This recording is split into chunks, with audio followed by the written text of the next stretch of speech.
I feel like I am growing up. I'm 22 and I started putting out music when I was like 19 or 18, and I feel like even though that's such a small gap, you really do make a lot of progress as a human being in those years.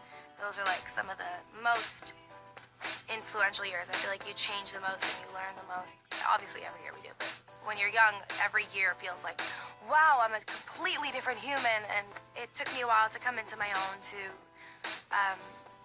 be unafraid, to be myself, and to just be unapologetically honest, and that's a brave thing, that's a dangerous thing. I had a different title for the album in the beginning. It was called Moonlight, which is a very special song to me still.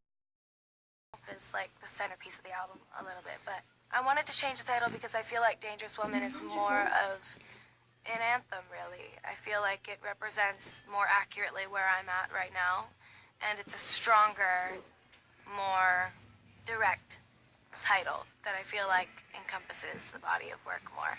Whereas Moonlight, I feel like sounds like something I would have put out in the past.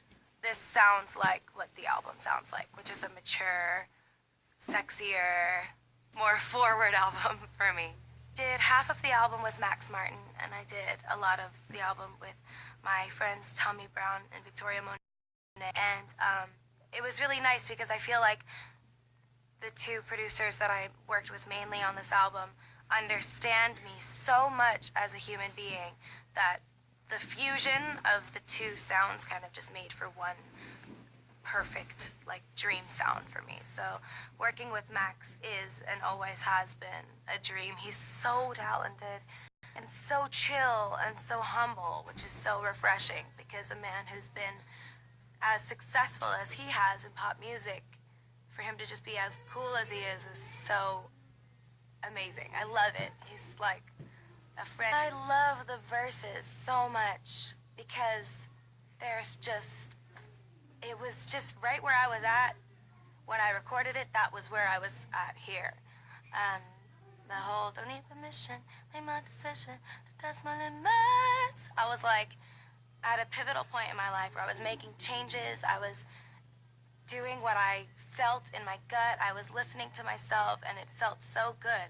And I felt so empowered as a person, and the lyrics.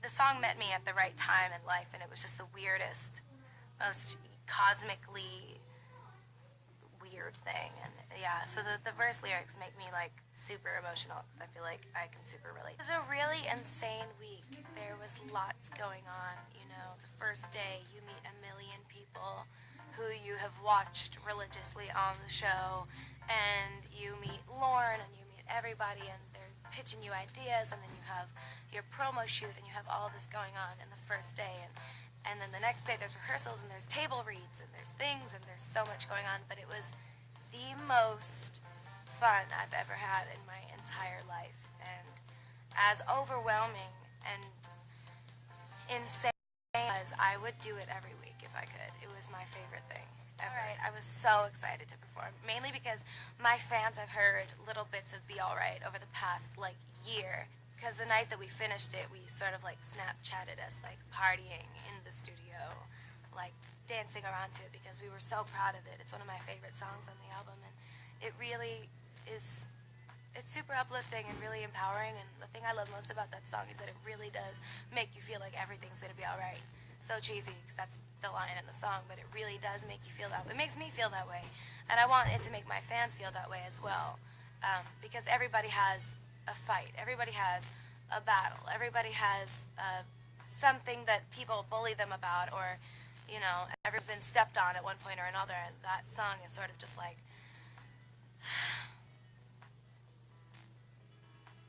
you know, we're gonna be alright.